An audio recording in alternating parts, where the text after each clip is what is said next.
Herrschaften, hättet ihr gerne noch ein Gläschen Wein dazu? Das ist ganz eine gute Idee. Von mir aus ein Glühwein, oder? Zum Steak ein Glühwein, bist du? Willst du etwas empfehlen? Also auf jeden Fall ein Rotwein. Also wir hätten hier zum Beispiel einen Merlot Sintona aus dem Kosovo, einen sehr, sehr edlen Tropfen. Oder Jungs, wie wär's denn mit einem Cabernet Sauvignon? Du kennst dich schon ein bisschen mit Wein aus, oder? Klar, Mann, bestens sogar. Wisst ihr was?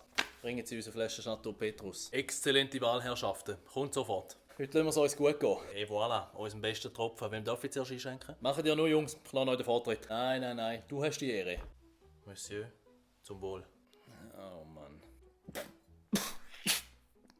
Uiuiui. Das Mami läutet da. Einen Augenblick. Wie schmeckt ein Chateau Petrus Wein? Sehr samtig, vollmundig und einfach unglaublich komplex. Du hast schon gern Wein, oder? Ich denke nichts anderes. Okay, gut. Mal, also ich finde, er hat eine enorme Tiefe, Komplexität und eine sanfte... Du hast keinen Plan von Wein, oder? Für mich alle gleich. Komm, bring mir einfach einen Kaffee.